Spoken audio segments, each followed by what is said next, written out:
Welcome to the Books of Titans podcast, where I seek truth in the world's great books. I'm your host, Erik Rostad, coming to you from the beautiful Books of Titans studio in Franklin, Tennessee. My goal is to read 200 of the great books over the next 10 years and share what I'm learning. I'll talk a bit about each book, tie ideas together from a variety of genres, and share the one thing I always hope to remember from each of the great books. Well, right next to me here on my desk, I have all 52 books from my 2023 reading list. And what I'm going to do is I'm going to pick up each book in the order in which I read it and share the one thing that comes to my mind when I pick up that book. I don't have any notes in front of me. I have not prepared what I'm going to say for each of these books. I'm just going to say the first thing that comes to my mind. I'm also going to share how long it took me to read each of these books. This is where the rubber meets the road for me. This is my final exam. So I started this project as a way to challenge myself to read more books, but I didn't just want to blow through a bunch of books and not remember what I read. So this is the end of the year analysis to see what I can recall from the books that I've read. I started this reading project in 2017, and I set a goal to read 52 books per year. And so I did that 2017 through 2022.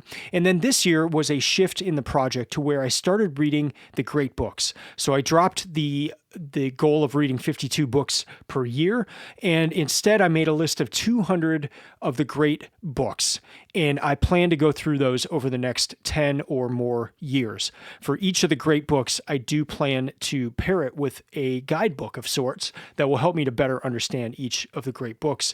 I'm doing this project on my own. I'm not part of a university or a group setting where I'm reading these together. So I need help in understanding some of these books. So I try to read the great book first and then read the guidebook afterwards.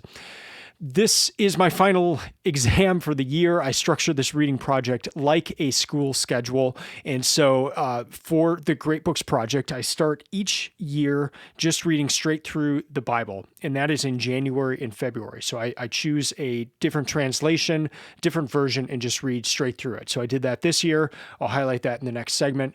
In March, I start reading the great books. And since this was the first year, March was when I started my great books portion of this project.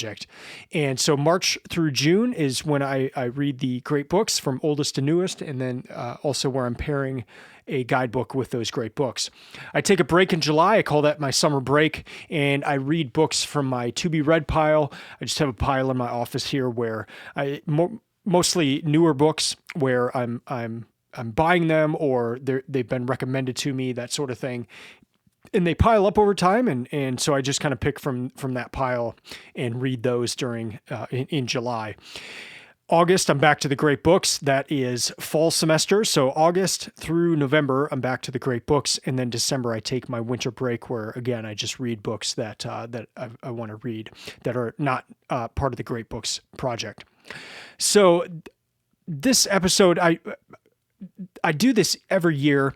It's also a great way for you to learn about some books and maybe learn about some books that you may want to add to your own reading list, maybe your 2024 reading list. So I'm going to share about my favorite books. I'm going to share things that I liked about some of these books. And what I hope is that it sparks an interest to where you may want to read some of these books. So I'm going to geek out here. I'm going to go into some of the stats for the year, the reading stats. And then this episode will be split into 4 other segments after this one. So segments 2 through 4, I'll cover roughly 17 books in each segment. And then in segment 5, I'm going to share some of the following. My top 5 books for the year, a few overarching insights or ideas that kind of stuck out to me through a lot of the books. So maybe ideas that I saw pop up over and over. And then I'll give a quick look into 2024 and what I have planned for the new year. So let me just cover some reading stats before I get into the next segment. I like I said, I don't have this requirement anymore of reading 52 books like I did at the beginning, but I did end up at 52 books. So old habits are hard to break, I guess. But I ended up at the 52 book mark. And that was 17,046 pages total. That was 453 hours of reading. So I'm a nerd. I track this stuff. When I start reading, I use an app. I hit start, I hit end. So this is pretty close to the actual time of reading. So 453 hours, 16 minutes, and 13 seconds. That was 50 pages per day that I averaged. The longest book that I read was Herodotus' Histories. That took me 35 hours and 40 minutes. The shortest was a book of poetry called Gilgamesh's Snake, and that was like a 17-page book, and it just took me 10 minutes to read. So there are some long books in there. I also counted the Bible. I guess I could count the Bible in there as the longest book, longer than Herodotus, and I'll share how long it took me to read the Bible. But other than the Bible, Herodotus took me the longest. What's rather interesting here is that these times and pages and all that correspond very closely to last year's reading. So last year I read 52 books, and there were 17,110 pages. So just like 50 more pages than this year. So not a whole lot. And that I spent 447 hours reading last year. So 453 this year, 447 last year. So only a 6-hour difference in time, which is, I think it's interesting. Just, 365 days, and for there only to be 6 hours difference in reading time is pretty fascinating. Last year I averaged 48 pages per day. So I was 2 pages higher per day. This year. So now let's go into segment 2, where I cover the first 17 books of this to my 2023 reading list. All right, here are the first set of books for 2023. I started by reading the Bibliotheca version of the Bible. This is a beautiful 5-book set. So the Bible's broken up into 5 books. It's broken up first into the 5 books in Former Prophets. And the second volume is the Latter Prophets. The third volume is the Writings. The fourth volume is the Apocrypha. And the fifth volume is the New Testament. So it's called a Reader's Bible, but I've been eyeing this for a while. The books are so beautiful. They feel like a novel. They feel like just a beautiful hardcover book, and there's no verse markings. So you go in and it's like you're reading a novel. It doesn't look like a lot of the Bibles where there's verses and chapters and numbers all over the place. It's a wonderful reading experience, and I thoroughly enjoyed this version. It's also a slightly different translation than I'm used to, and so that just even gave it a little of a twist to kind of have things stick out that I would maybe have become so familiar in other translations to where I would just blow right past it. So I thoroughly enjoyed this version. It took me 97 hours and 5 minutes to read the entire Bible. And again, it took 2 months. I actually finished right on February 28th, the last day of February. So I just kind of know going forward, reading straight through the Bible is going to take 2 months. This year I did add the Apocrypha, and that was pretty neat. So for the 5 volumes, the first volume where it's the 5 books of the Torah, and then the Former Prophets, that took me 31 hours. The Latter Prophets took 14 and a half hours. The Writings, which are like the Psalms, Proverbs, Ecclesiastes, Song of Solomon, things like that, that was 16 hours and 45 minutes. The Apocrypha took me 16 hours, and the New Testament took me a little over 18 and a half hours. I'd say the main thing, if I'm to think of one thing that pops up when thinking back to reading through the Bible this year, it would be that I focused heavily on the 12 tribes of Israel. And I'd never really done that before. And so I just, when they're first mentioned, and then I would kind of pay attention to this person was from this tribe. These tribes were exiled to this area. These other tribes were exiled to a different area. Did they return? I just really paid attention, and more so than I ever have before in this reading of the Bible. So I did this for the very first time in 2020, where I read straight through the Bible, and then this year was the second time. In 2020, I found this, or the thing that stuck out was just this idea of the curse. And I saw the curse go throughout the Bible, and it's the last word in the Old Testament and how it was arranged in that Bible. You see it right away in Genesis. You see it, the last word of the Old Testament, and then you see it like on the actual last page of the Bible in Revelation. It gets resolved. The curse gets resolved, and it was incredible. So I think each year as I'm reading, I'm not necessarily planning on looking for something, but I'm hoping kind of one thing just sticks out, and I kind of followed that thread throughout the Bible. So this year was really paying attention to the 12 tribes of Israel, and that made for quite a fun reading of the Bible this year. After the Bible in March, I started with the great books. And when I made the great books list, the oldest book that was on most of those lists was the Epic of Gilgamesh. So that's what I started with this year. And I started with the Stephen Mitchell translation. This is what I found out later to be not a translation, but a version to where Stephen Mitchell says that he read other translations in English and then created this one as opposed to going directly from the original language. The Stephen Mitchell translation was a fantastic place to start in that it is so readable. With the Epic of Gilgamesh, we are missing portions of it, but this one he just kind of made it smooth and made the story a delightful way to first encounter the story. Because I ended up reading some other translations, and I'll get into those. But this first reading, it blew me away. And it was such an amazing start to the great books. And the one thing that I remember about Gilgamesh is that there was a flood story in Gilgamesh. And that blew me away. I had heard that there were flood deluge stories in other cultures and in other civilizations, in other literature, but I had never read any of them. I was just familiar with the Noah story in Genesis. And so coming across another flood story that was written before Genesis, that it has a ton of similarities, was just striking. And so I loved the entire Epic of Gilgamesh. The story's fantastic. I can't get it out of my head. I dove deep into it this year, but this first reading of it, the thing that really stuck out was that deluge story, that flood story, and how similar it was, but how different it was as well, to where there's the reason for the flood and the ramifications afterward are very different. And so that was quite interesting. That this Stephen Mitchell version took me 3 hours and 12 minutes to read. After that, I read the Epic of Gilgamesh, translated by Andrew George. And this is kind of the standard version of Gilgamesh. And you may think, why did you read different translations? Well, one, I loved the story so much that I wanted to read it again. And then as I was reading it and sharing it on social media, people would write back and say, hey, you should check out this translation.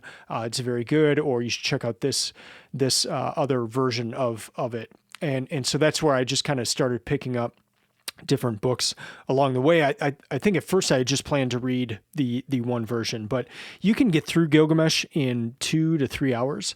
And so it goes by pretty quickly. So reading other translations, it wasn't like this huge slog to get through, but Andrew George, his translation is really the standard for the Epic of Gilgamesh. This one took me 7 hours and 25 minutes to read. But again, that's the Epic of Gilgamesh and a number of other writings that are in the book. So the introduction and all that, just to get to learn more about the Epic of Gilgamesh. My guidebook for Gilgamesh was a book called Civilizations of Ancient Iraq.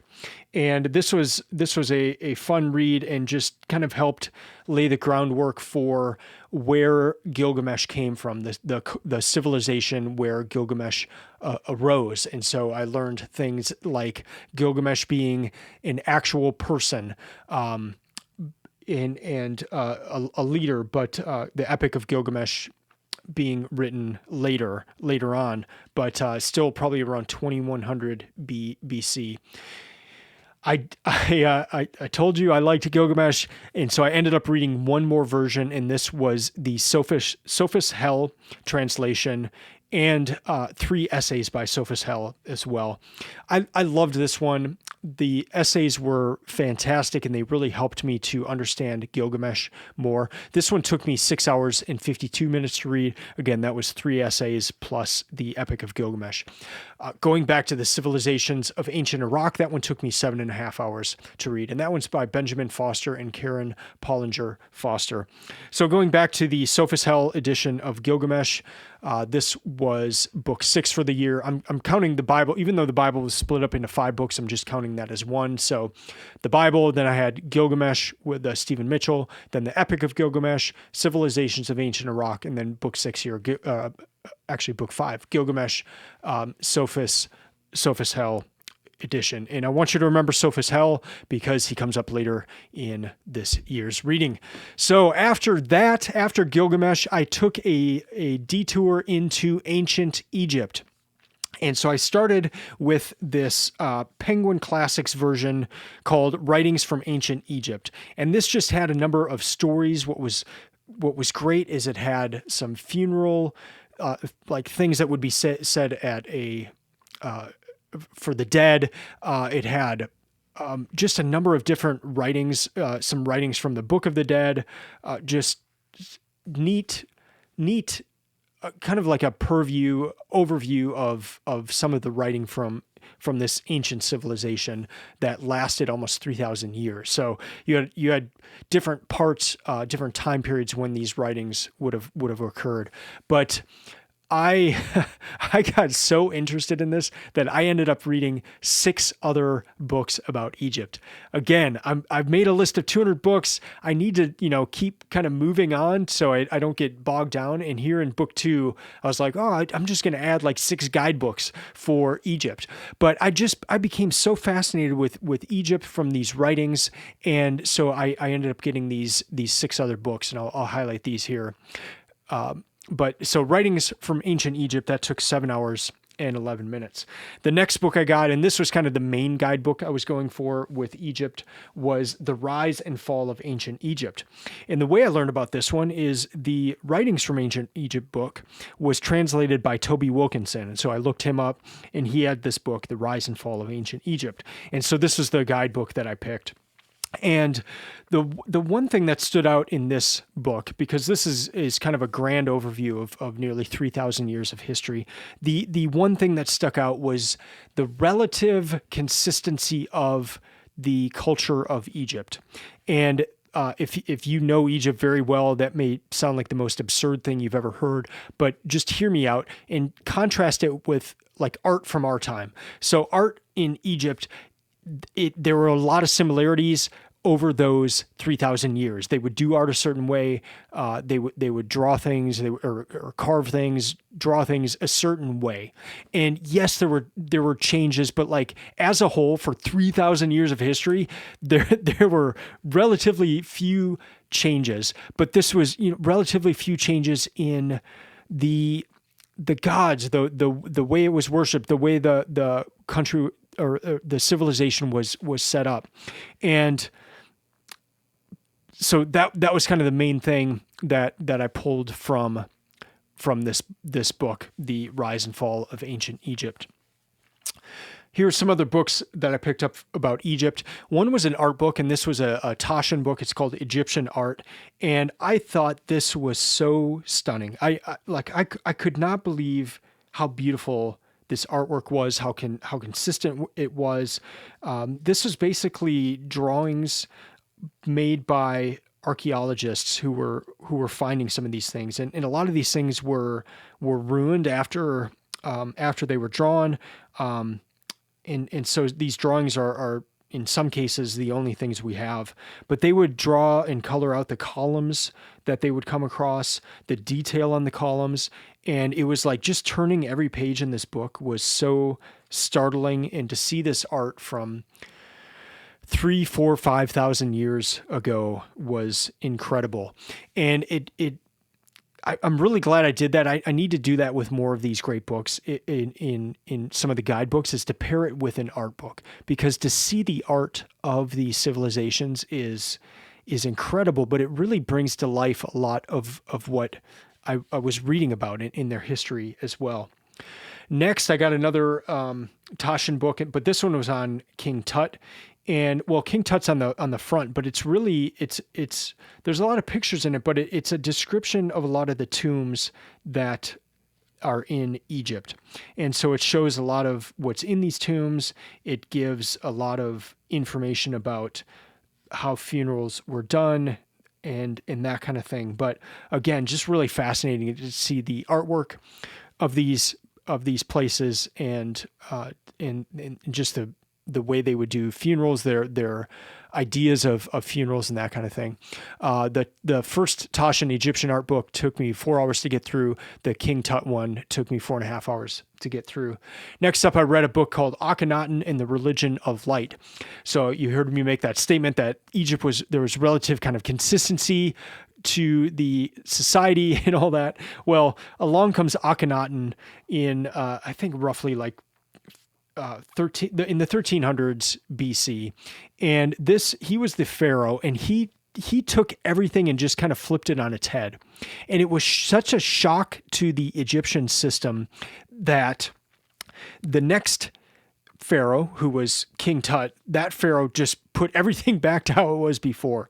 And so but what's fascinating is you can go into a museum and see Egyptian sculptures and art, and you can identify when it was this pharaoh, because the sculptures were done in a different way, the art was done in a different way, the beliefs were changed. There were tons of gods in Egypt, and when Akhenaten was around, he went to one god, the god Aten. And so it just shifted everything, like going from polytheism to monotheism. I can't imagine what those shifts must have been like to this relatively consistent culture, like just flipping everything on its head. But it was really fascinating to read about that pharaoh. So if you have any interest in Egypt and you have not come across Akhenaten yet, this was a really fun and interesting book to go through. The next book was the Tale of Senue and other ancient Egyptian poems. And so I just read like some of the tales in here: the Tale of Senue, the Tale of the Eloquent Peasant, and then the Shipwrecked Sailor. So these were just some fun, rather short stories to go through. The Eloquent Peasant was just a funny one, because it's this peasant who can speak well, and you see him go through different tales there. So that was a good one. That was an hour and 20 minutes. And then I read the Stories of Setne Kamwas, and I don't remember the story at all in this one. This is one of these where I've forgotten, but yeah, this book just had a number of different stories from ancient Egypt as well. That one took me an hour and 12 minutes to get through. Now, let me cover the last book for this segment. And this was book 13 for the year. And these are the poems and the hymns of Enheduanna. And these were translated by Sophus Hell. So you heard Sophus Hell's name when I read Gilgamesh. Well, as I was reading Gilgamesh, I came across, I started looking into Sophus Hell and other things that he had done. And again, I was reading Gilgamesh in March, and I saw that Sophus Hell had another book coming out in April. And it was this Complete Poems of Enheduanna. And so that got me intrigued. And I also saw that the cover of the book said the world's first author. And here I had come across, I had created a list of 200 of the greatest books, with Gilgamesh being the oldest one. And here I come across something that says, perhaps there is a older author. And we don't know the author of Gilgamesh. There's some idea of who it might be, but when we talk about the Epic of Gilgamesh, there's not like a author we generally say, as opposed to like a Homer, Odyssey, and Iliad. And usually on these great books lists, the first author we come across is Homer. Even these ancient Egypt tales, there's no, you don't attribute those to an author. It was just, so you've got Homer as kind of the first author, but Epic of Gilgamesh usually listed as the first story or one of the first books that we have.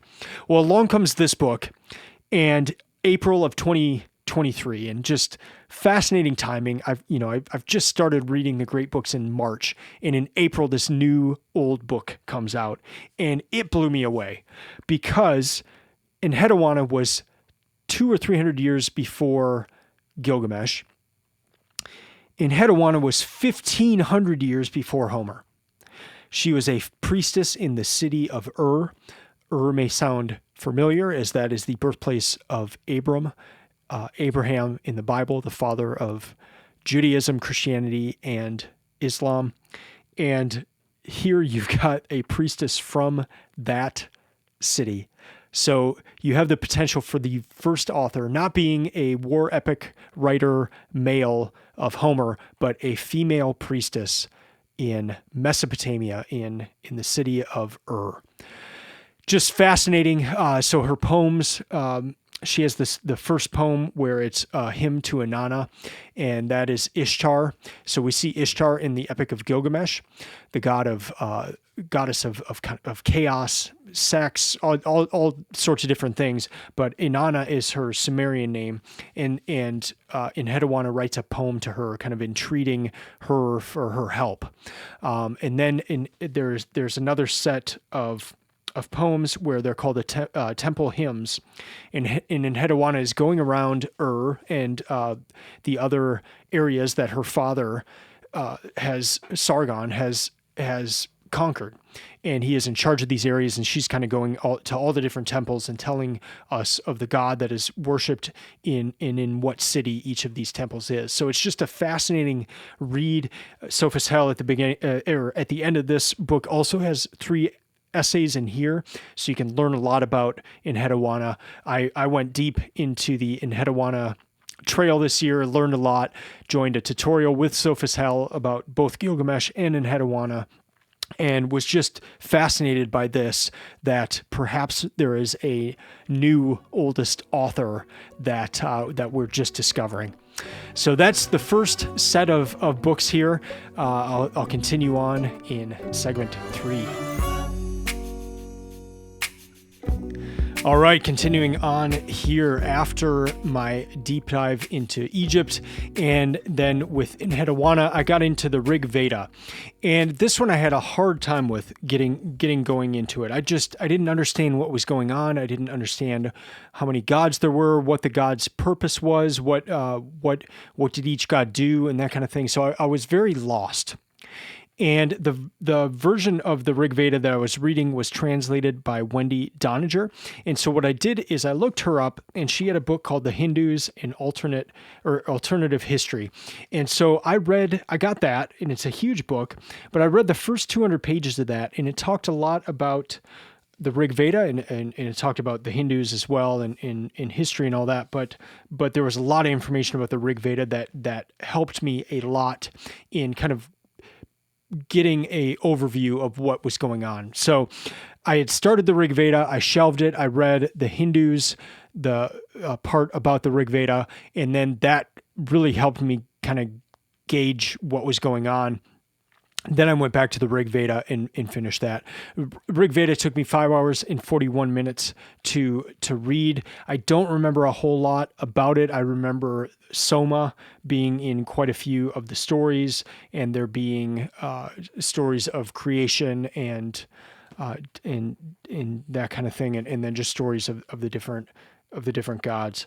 So that was the next great book on the list. After that, I read the Enuma Elish, and so I went back to Mesopotamia, back to Babylonian, and this is the creation story, the Babylonian creation story. It took me 2 hours and 50 minutes to read, and what I have not covered this one on the podcast yet, because I know it's one of those really important ones, and I just haven't had time. I know I need to reread it, and then I need to cover it, but I really want to know this one well, because I think I'm going to see this a lot in other books that I read for this project, and then just also it's good to know what the Mesopotamians or the people of Mesopotamia, what the Babylonians, how they viewed the creation story. So that I don't have one thing to pull from this right now, but I do plan to go through this again very soon here and to be able to cover it on the podcast episode. But this is one of those important books.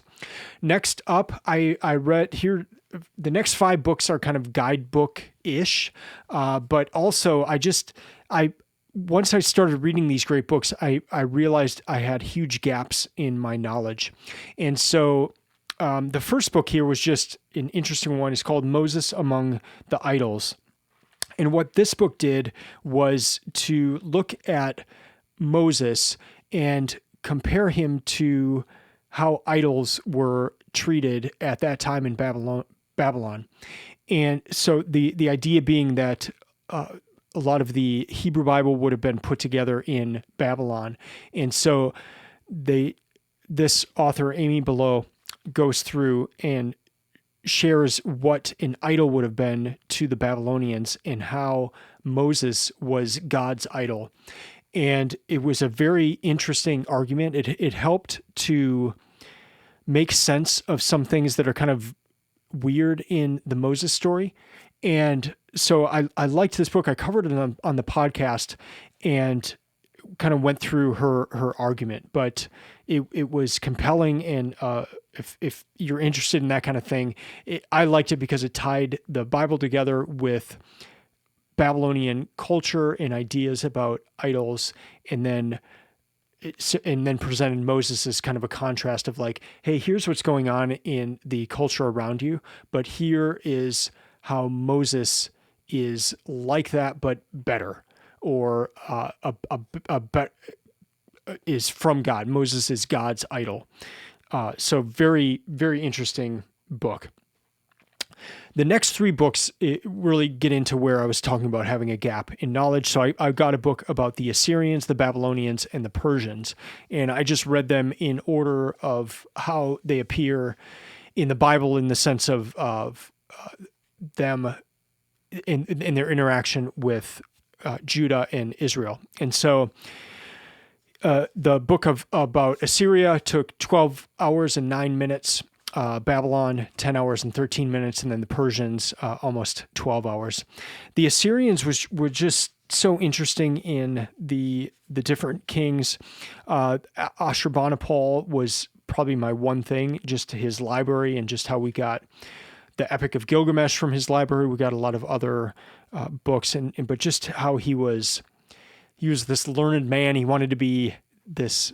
He wanted to be Gilgamesh in a way. But he also had this very cruel side to him as well. For the Babylonians, it was just amazing. With the Assyrians and the Babylonians, you had like this older version, like you had the old Babylonian and then the new Babylonian. And so when the Babylonians go and attack Jerusalem and exile the Jews from Judah to Babylon, that is the second Babylonian period. There was an older Babylonian. This was the new Babylonian period. So it was neat to read about this land and just kind of read about where the Jews would have been, what the culture would have been like, what the beliefs and that sort of thing. So I'm glad I read that one. And then next up was the Persians. Again, just a fascinating culture and to see the artwork, the beliefs, and then also their interaction with the Jews was very, very interesting. The last book in that spring semester of the great books was another kind of a guidebook. And this one, again, is where I got fascinated by Gilgamesh. And so this one's called Ea's Duplicity in the Gilgamesh Flood Story. And so Ea was the god who sent the flood. And in the Gilgamesh story, there's this book looks at just like a very few lines from the Gilgamesh story and shows how there was this God's message to to the character who made it through the flood, and you could read the warning one way, or you could read it a different way. So like one way, it would be you're about to be blessed, but if you read it a different way, it would be you're about, there's something bad is about to happen and you've got to take action. And so it was really interesting to go through this. I have not covered this one on the podcast yet. I do hope to, but it gets into the weeds, but I just got fascinated with Gilgamesh and then just the flood story. So this kind of took a deep dive into that. Now, the next set of books are those that I read during my summer break. And so I started with Gilead by Marilynne Robinson. And I loved this story. This one took me 6 hours and 49 minutes to read. It's a Pulitzer Prize winner. And the thing that I remember about this is it reminded me a lot of how Wendell Berry writes and how George MacDonald writes. And they write in such a way where you want to be these main characters, and you see things in these characters that are they make you want to be them. And so with Gilead, I paired this book with a book called Reimagining Apologetics. And the tagline for this book is The Beauty of Faith in a Secular Age. It's written by Justin Ariel Bailey. And what he does is he looks at books like Gilead by Marilynne Robinson, and he looks at books written by George MacDonald, and ties an apologetics, like how does one share their faith? How does one talk about faith, but uses the example of Gilead and books by George MacDonald to talk about apologetics. I found it very interesting, and so in the podcast episode about those, I paired these two books together. But I just like that idea of pairing books, especially when it's kind of a novel with a book that goes into more of explanation about the book. Next up was a book called In Praise of Good Bookstores by Jeff Deutsch. And he is a bookstore. He runs a bookstore. And I am the business manager at Landmark Booksellers in Franklin, Tennessee. And so I just like reading books by booksellers. And one thing that just immediately comes to mind is that this bookseller would have a table at the front of his store that was always changing, but it was really the main curated list of books at that bookstore. And I liked that idea. I want to do something similar at Landmark. And so I actually got this book for a number of the other booksellers at Landmark, and with the idea of reading through it and then talking about some of the ideas that are presented in this book.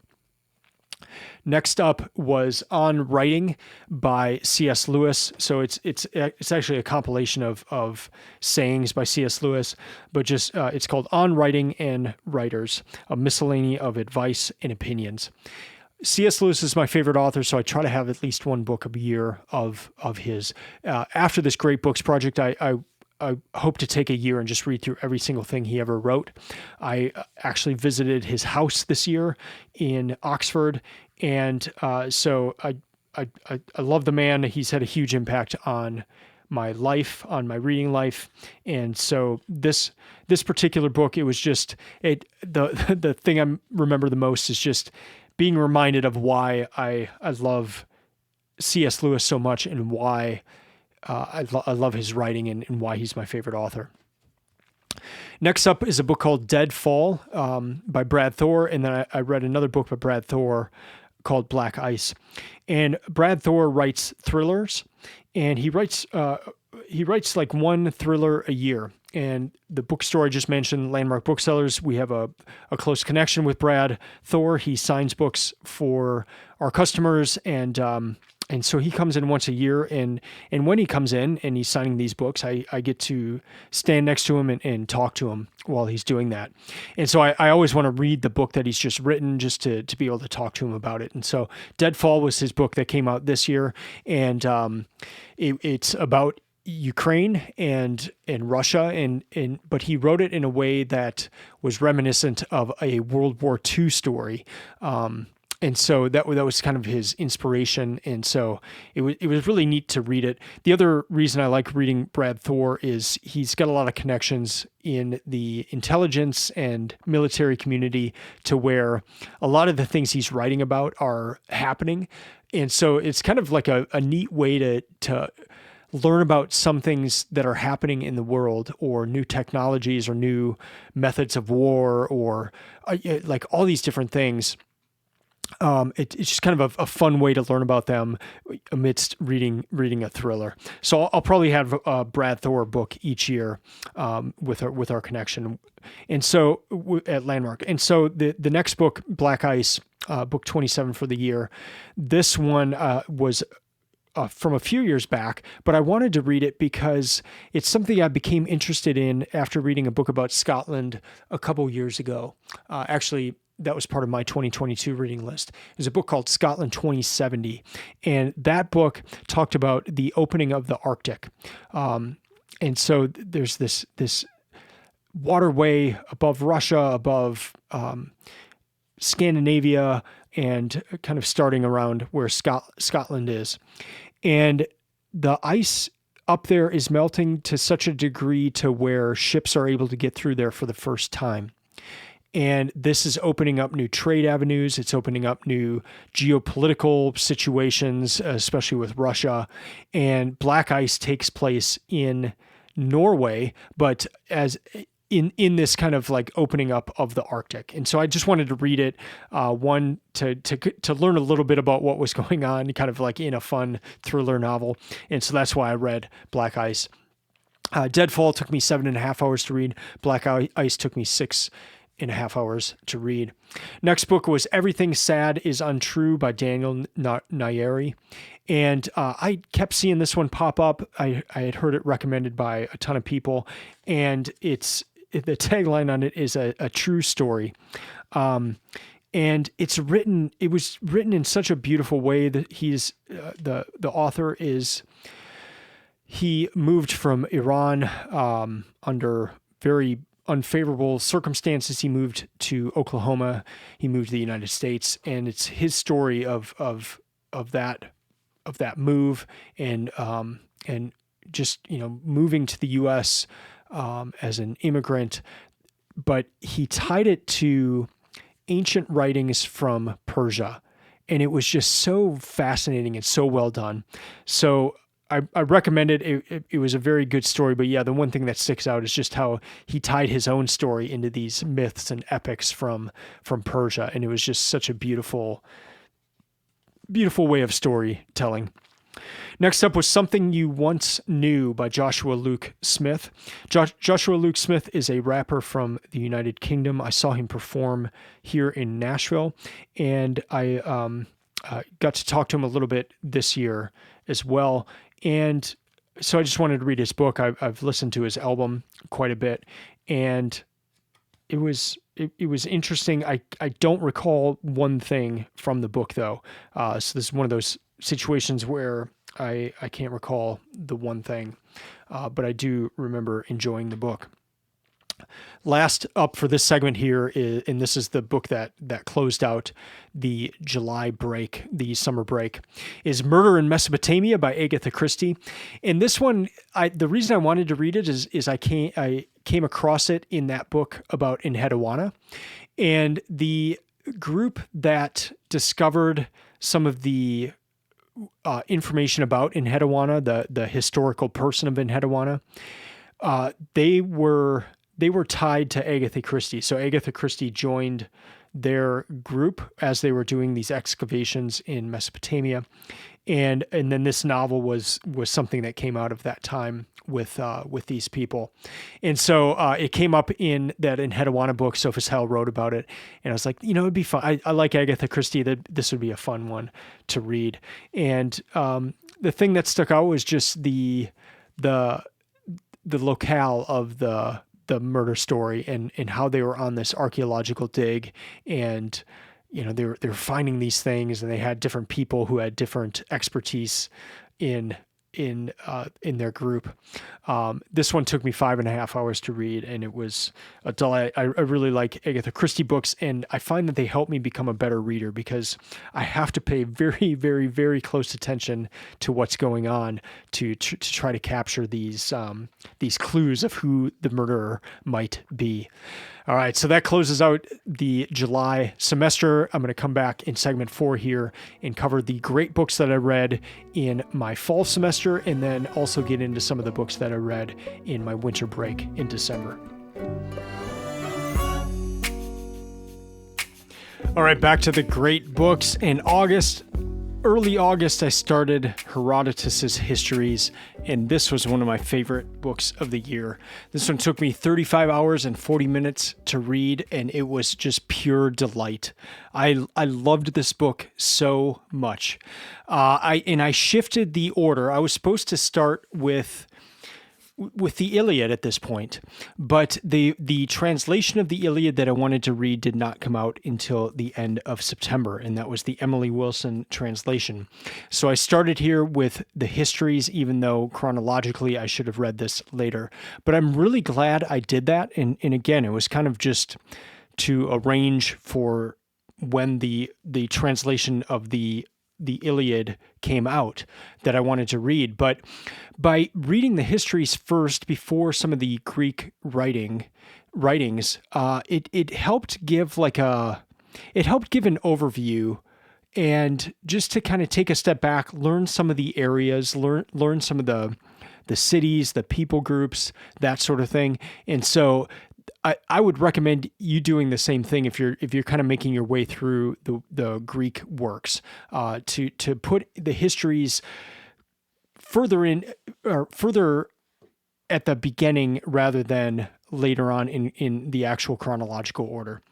So the thing I liked the most, and the thing that sticks out the most about the Histories by Herodotus, is just his inquisitiveness and his delight in learning about all these different cultures that he came across.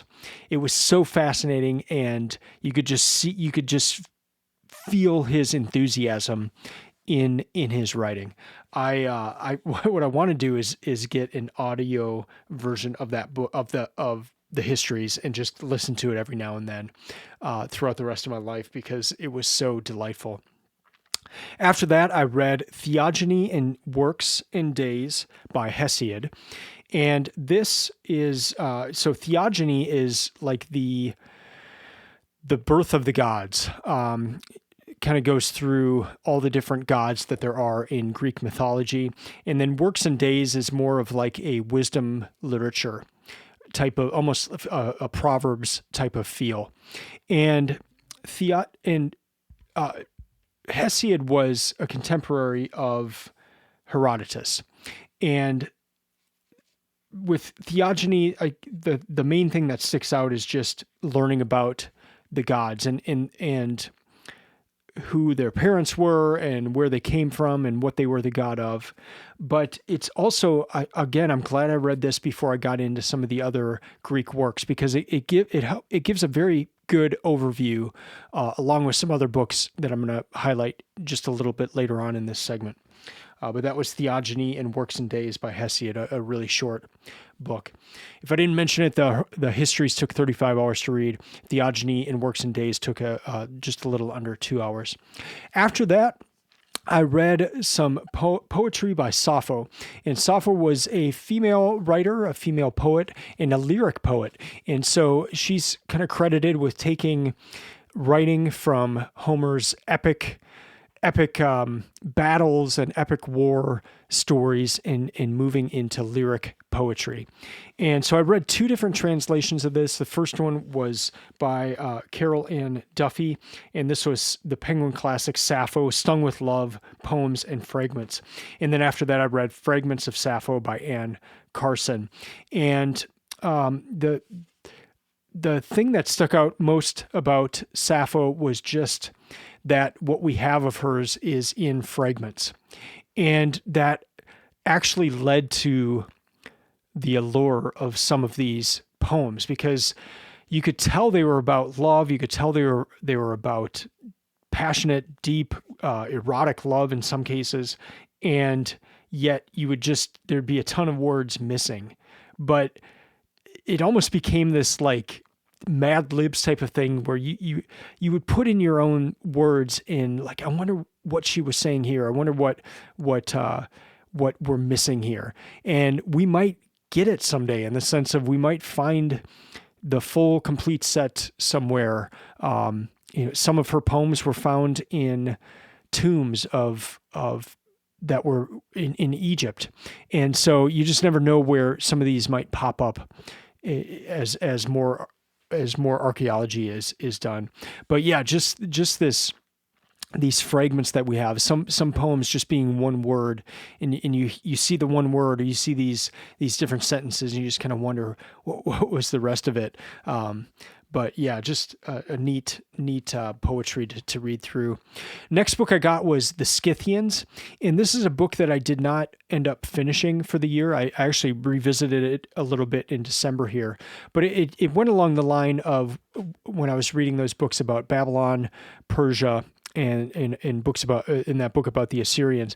Is just I realized I didn't know much about the Scythians. They're starting to show up in some of these books, especially Herodotus's histories, and I just wanted to learn more about them. I remembered them being mentioned in the Bible, and so I just wanted to learn more. So the thing that I do recall, and the thing I remember from this book, is just their elaborate burials and what they would bury with the people. And yeah, it was really interesting. The Scythians were a nomad people, and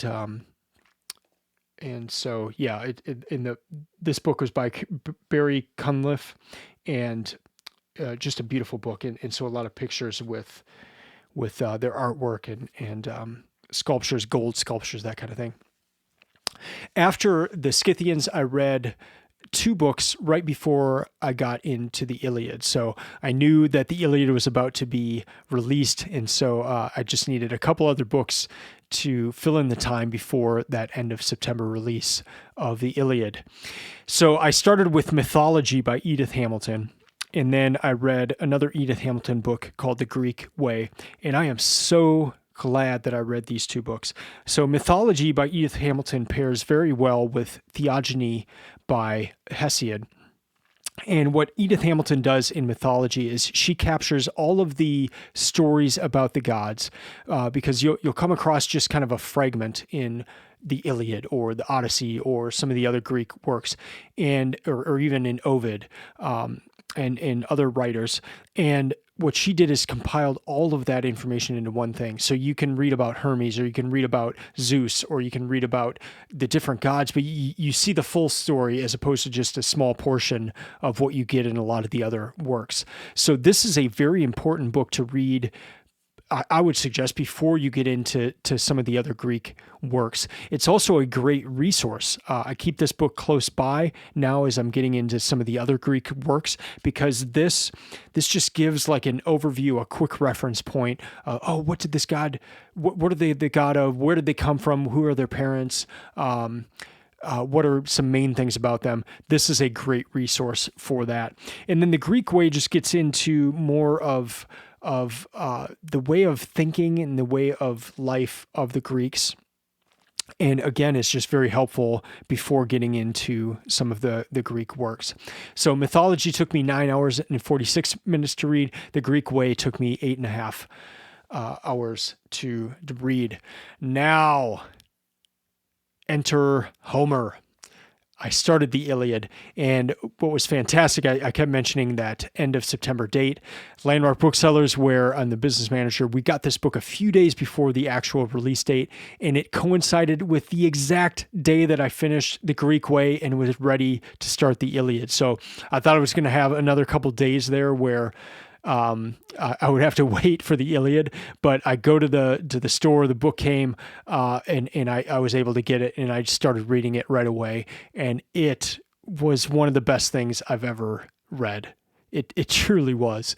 And I loved the Emily Wilson translation. It took me 23 hours and 13 minutes to read.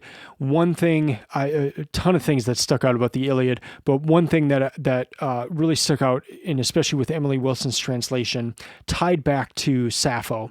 And in Sappho, again, it's love poetry, and in some of the writing about sexual encounters, she would use the term limb loosening. So during the act, the limbs would loosen. And then in the Iliad, Emily Wilson would translate in the same way when a soldier would die or someone would die, that their limbs were loosened. And I found out later on that that was actually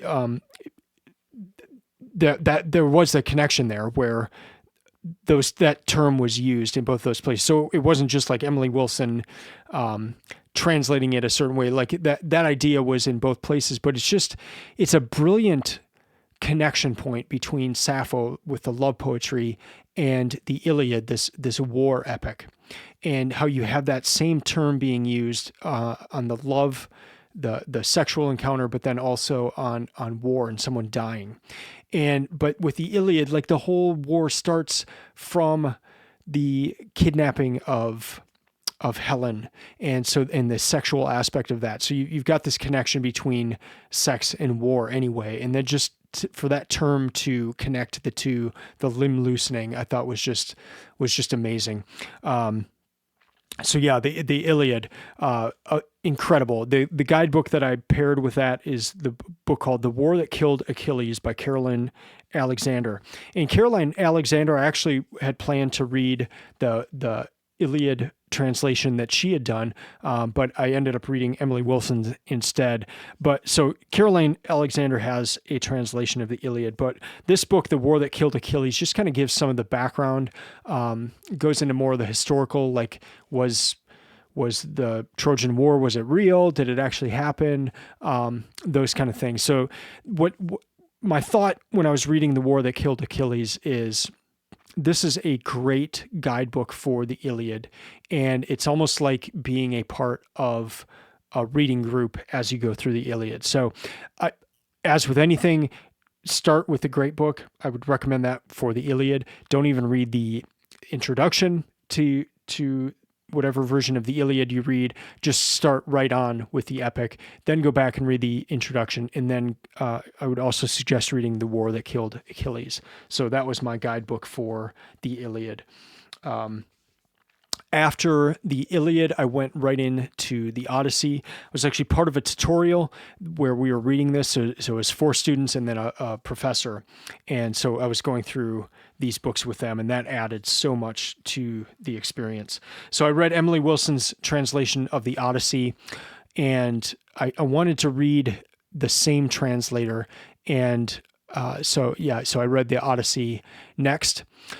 Then I read... so that took me 15 hours and 13 minutes to read the Odyssey. I had read the Odyssey once before. I had never read the Iliad before this year, but the Odyssey I hadn't read in 20 years. And so going back to it after that amount of time and just not really remembering much, the thing that really stuck about the Odyssey was just the hospitality aspect, and just how every place that Odysseus went, there was this, how was he treated, and what did they do? Was Odysseus a good guest? Was he treated well by the people? It was kind of fun to pull that thread throughout the Odyssey. Next up, I read the Homeric hymns, and there's debate as to whether Homer actually wrote them. He probably didn't, but they probably came from, it's more like his style of writing. But again, these go through the gods. And so this is a good companion to Theogony by Hesiod, and also to Mythology by Edith Hamilton. This just goes through some of the gods. So these are hymns about the main Greek gods. The one, I loved some of these so much. So a couple things. One, I loved these stories. The one about Hermes stood out the most. Hermes is the god of thieves, and on his second day of birth, he's already stealing things from Apollo, another god. And these stories were so delightful. The one about Aphrodite was also one that I really enjoyed. But what also really stuck out in this the Homeric hymns is that I was getting lost in the reading of it. So at the beginning, I was lost, and so I started over, and I'm really glad I did. And what I also did is there was a bunch of notes in the back of the book that would correspond with what you're reading in the Homeric hymns, and I looked up every single thing I was reading, and so I took it very slowly, and that just changed everything. I was able to understand it, and I'm really glad I did that. And so as part of this reading project, I'm always trying to experiment, and I realized something when reading this book, that if I'm not understanding it at first, I either need to start over, or I need to go to the guidebook, or I need to do something that I just take a step back and go into it again. And in the past, I just would have kept reading just to get through the book. And I don't want to do that. I really want to take the time and make sure that I understand the book. So that was the Homeric hymns. Next up, I read a book, not really part of the great books, but it's potentially could be considered one, but it's one kind of like an essay that Saint Basil wrote. And he wrote this in 300 AD. So this is well past the other time that I'm reading these great books. But he wrote a book called Address to Young Men on Reading Greek Literature. And it's kind of like, it asks the question, should Christians read Greek literature? What this author says, works by the pagans. Should Christians read these things? Is there any value? And so this is an argument to read these great works, to read these great books, and then the value that can be gathered from them. And so I just wanted to read this before getting into a lot of the other Greek works. And so I read that. It was a short essay. It took me a little over an hour to read it. As part of reading Homer, I wanted to read the Iliad and the Odyssey twice. That may be overkill, but these are such important works. I know I'm going to see them show up over and over again. And so I wanted them to get deep into my bones. I wanted to know the story well, be confident in understanding the story, being able to repeat the story, and then remembering the story from when I'm reading other books. So I set to read the Odyssey and the Iliad again. I did get through the Odyssey. I did not get through the Iliad a second time. And so that'll be the first great book in 2024 in March. But I did get through the Odyssey a second time. And the second translator I interacted with was Robert Fitzgerald. And so I read the Robert Fitzgerald translation of the Odyssey. And reading it a second time through, and with this translation, the thing that stuck out is that Robert Fitzgerald translated any writing or any sayings by the god Hermes in rhyming poetry. And that was not the case with any of the other of the other words in this book. And I just found that to be a fascinating translation choice, and something that really made me fall in love with this translation of the Odyssey. And again, it was just delightful to read the Odyssey again. This reading took 11 hours and 46 minutes. And I paired that with a companion to Homer's Odyssey. So this was a book by James Morrison. And so what I would do is I would read the companion guide for that book. And then I would go to the Odyssey and read that book. And so it just kind of helped in my understanding of the Odyssey, some things that I just am not smart enough to capture, some things that come out a lot more if you know the Greek. And so this author would talk about those things. And so that was a very helpful companion guide if you need one for the Odyssey. Now I'm entering the month of December, and I'm on winter break. So these are non-great books in the sense of they're not part of the Great Books Project, but these are just ones from my to be read pile again. So I started off with a book called The Angel Knew Papa and the Dog by Douglas McKelvey. Doug McKelvey wrote a book that I read last year. He wrote a novella as part of the Wingfeather Tales book. It's the last tale in that book, and it takes up almost half the book, and it is one of the greatest things I've ever read. I have cried once reading a book, and it was when I read that book by Doug McKelvey. So I wanted to read something else that he had written, so I picked up this book, and it was a delightful story. The Angel Knew Papa and the Dog. I can visualize what happened in that story. This girl stuck in a house. There's this flood, and so just the vivid way that Doug writes, and I love him as a writer. I know him. When I see him, I tell him to keep writing, and so this was a fun book to read. The Angel Knew Papa and the Dog. I want to read it to my daughters. It's a book you can read to your kids, but it's also, as an adult, something that you can get a lot out of. After that, I read The Book of the Dun Cow. This is a book by Walter Wangerin. And it's one that I'd seen pop up a lot. A lot of people recommended it. And it's kind of like in the vein of Animal House or something where it's a story about animals. But in this case, Dun Cow is kind of the god in the book. But there's this rooster and power struggles and all sorts of stuff. Like it was really an amazing story, and a fun one to read. Next up after that was Glipwood Forest, the Ranger's Guide to Glipwood Forest. And this is part of the Wingfeather saga.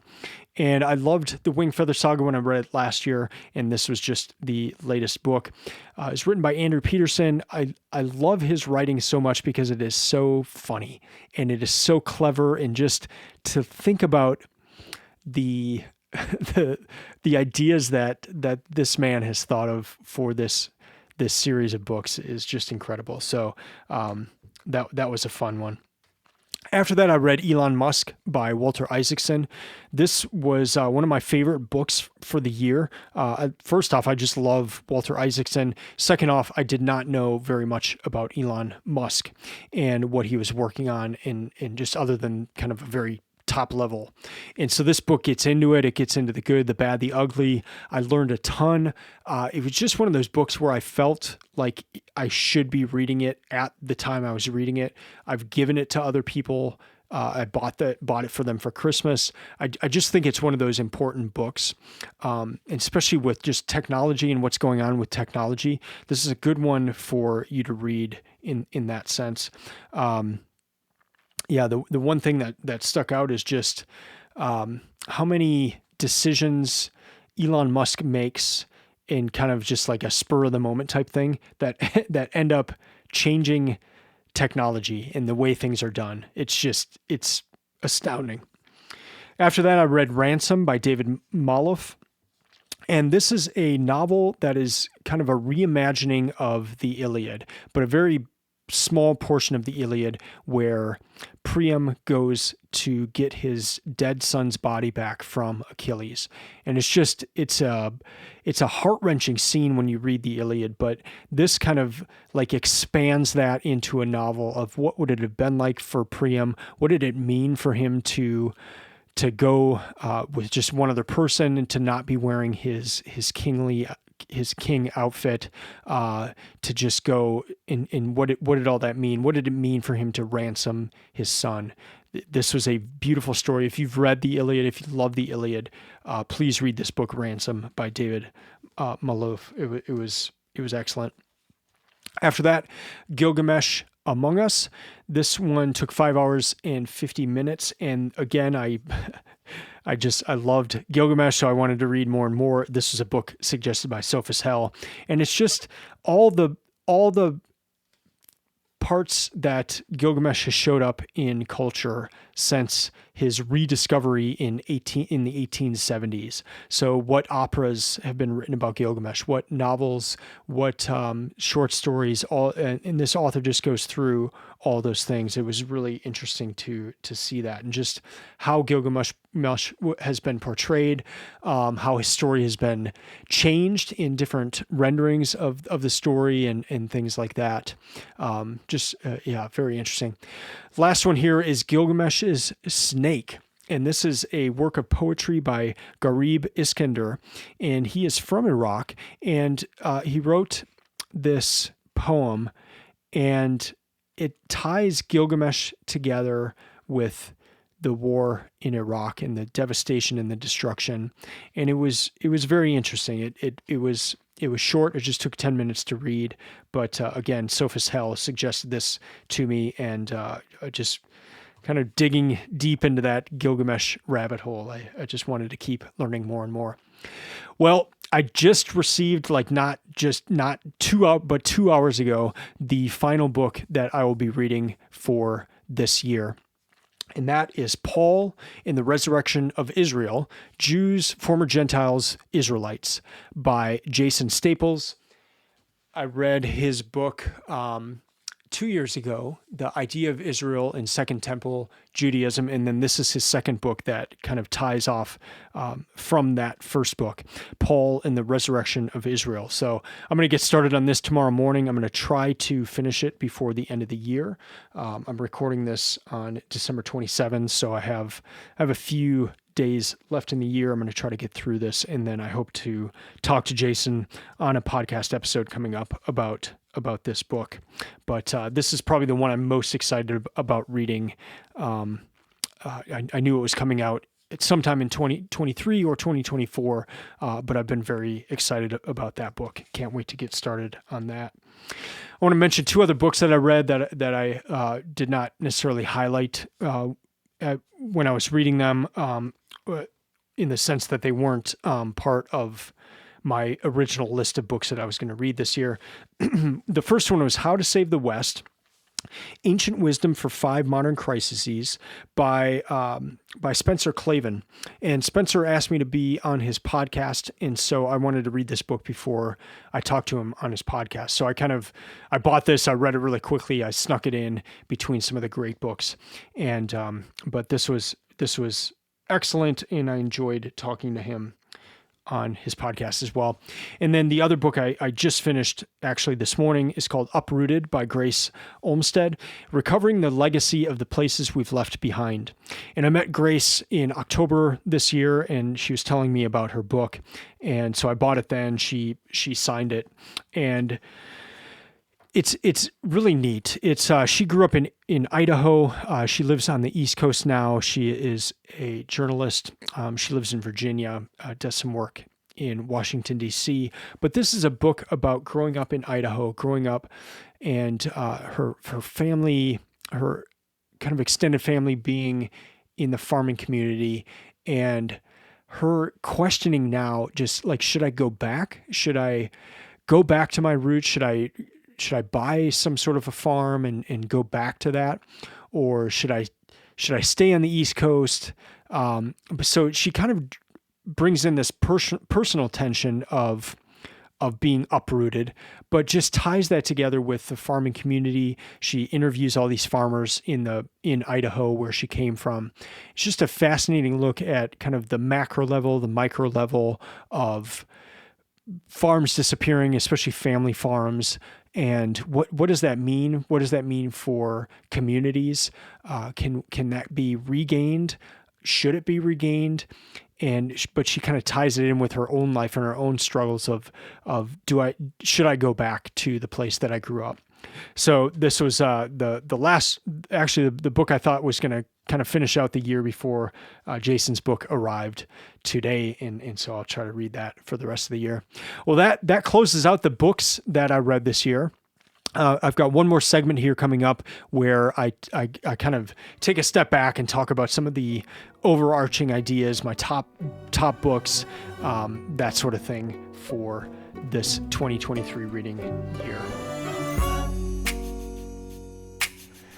All right, the final segment here. I always close out my final segments with the one thing, my one key takeaway from the book. And I want to do a one thing for this entire year.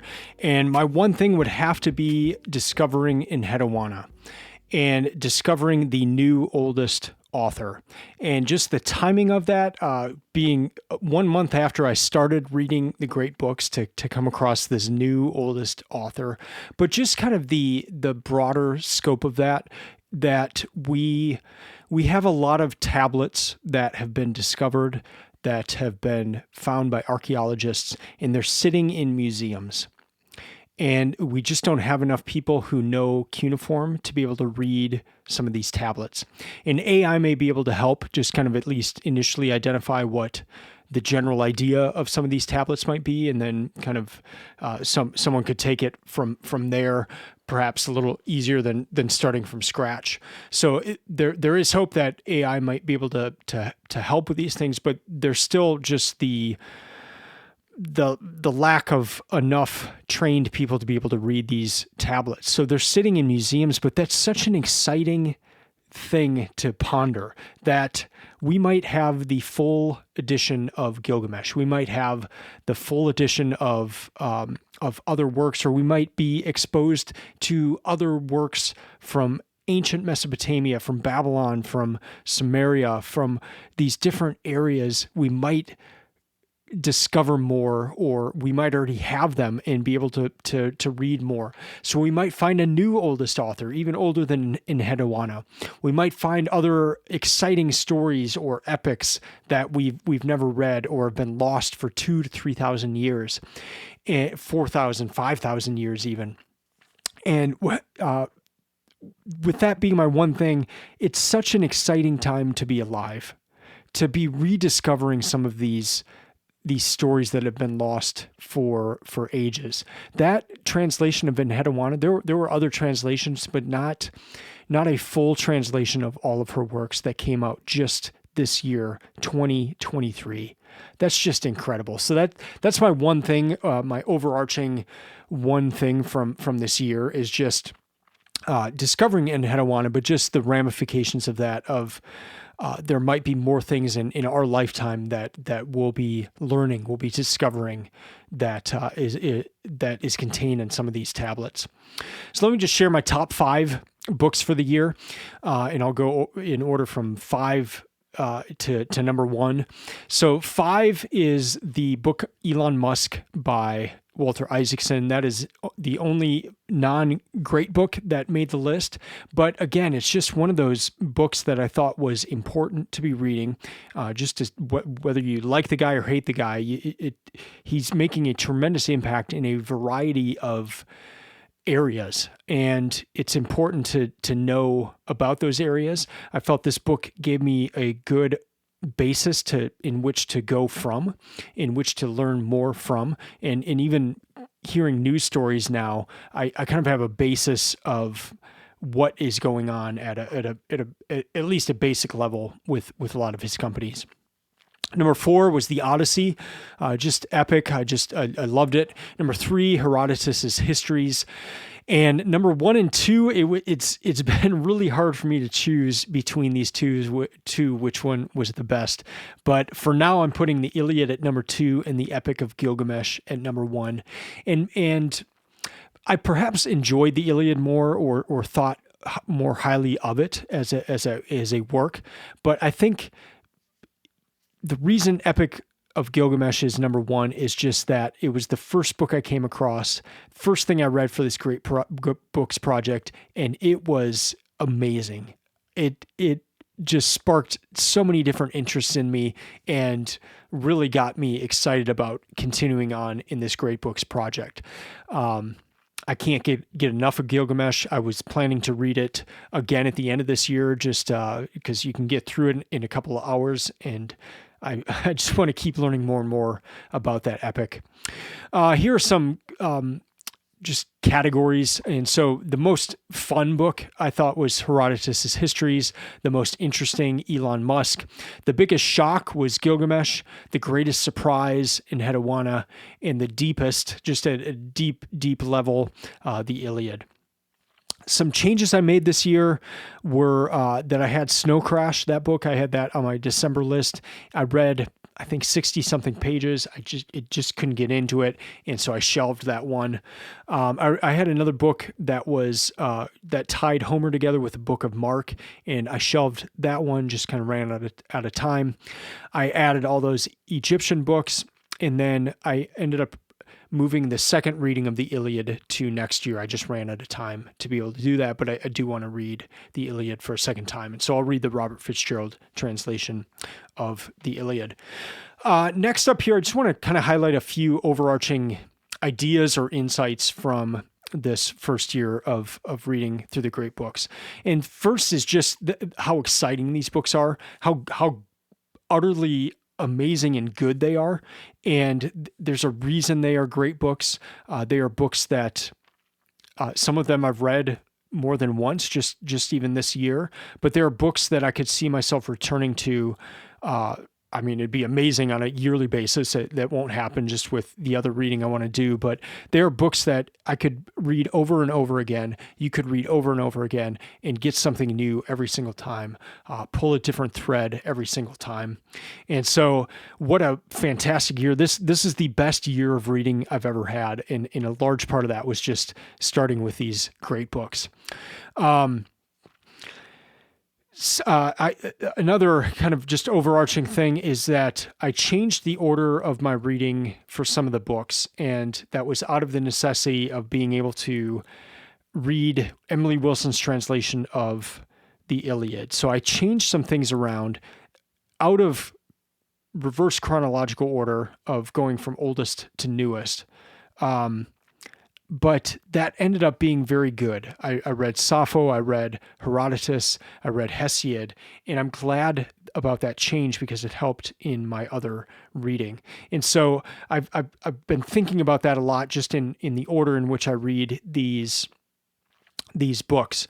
I want to start with a great book, but and I want to read them in chronological order, but sometimes it's better to have a book that gives some of the overview before going deeper. I've found the guidebook piece to be a huge benefit to reading through the great books, especially since I'm doing this on my own. The guidebooks that I've chosen, most of them have been just excellent, and I'm glad I'm doing that, to not just to do the great book, but to have this other book that either I learn about the author of it, I learn about the cultural context, different things like that. That's been a huge benefit so far. And then the books like Mythology and the Greek Way, these art books that I got for Egypt, those have all really helped me understand better the original great work that I read. Just kind of a neat thing that happened this year is that I was able to do a couple of trips, and one was to Edinburgh and one was to London. And so in Edinburgh, I went to the Edinburgh Museum, and they had a work from the Assyrians with Ashurbanipal, and it was awesome because I was reading about this, and then here it is. And then I went to the British Museum, and I just spent as much time as I could in the Egypt section, in the Assyrian section. But my wife is a singer-songwriter. She had 3 albums come out, or 2 albums come out this year. She's recording a third, and she goes to the UK for music, and we go a few times together as a family as well. And then she'll do other trips just on her own. But on these family trips, we'll probably be going each year to Edinburgh and to London. And so as I'm reading these great books, I just kind of hope to be able to go to the British Museum and really focus on the areas I'm reading at that time. So that gets me into 2024 into next year's reading. So I'm continuing on with the great books. I'm continuing on starting with the Bible. I'm going to read the Robert Alter translation of the Old Testament, and then I've got a New Testament planned for those first 2 months as well. Next year will be the year of the Greeks. So if I make it back to the British Museum, I will spend my time in the Greece section. But I'll start off by reading the Iliad, and then I'm going through the 3 tragedy writers. I'm going with the comedy writer Aristophanes, and and then I've got Thucydides in there, Xenophon. I've got, hoping to kind of get through most of the Greek writers next year. And then after that, we'll be going to Rome in the Latin writers. So I can't wait. This year was just so much fun. I loved it so much and just can't wait to keep going in the great books.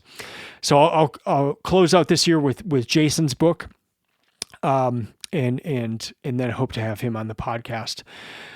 That's going to do it for this episode. Thank you for following along. Thank you for following along with this project. And if you're still listening to this point, thank you for your support. Thank you for listening. I hope you are a reader. I hope that this has sparked some ideas of books that you may want to read. If you're having trouble getting into the habit of reading, please email me, Erik@booksoftitans.com. That's Erik with a K, so ERIK@booksoftitans.com. And I'd love to answer any questions you have. I have a ton of resources and guides on the Books of Titans website that can help you find the best books and to create your own reading list. You can follow Books of Titans on Instagram or Twitter. I highlight what I'm reading. I try to share what I'm learning. That helps me to remember what I'm learning, but then it also is just helpful in the sense of it might give you ideas for books to read, or you might see ideas I'm sharing and think, yeah, I'd like to learn more about that. This kind of closes out 2023 for me, and I'll start in the new year. I probably will do an episode about the Bible at some point. I usually try to get Jason on to ask him questions about the Bible, and then hope to talk to him about his book. Hope to cover the Enuma Elish coming up, and also that book about the Gilgamesh flood story.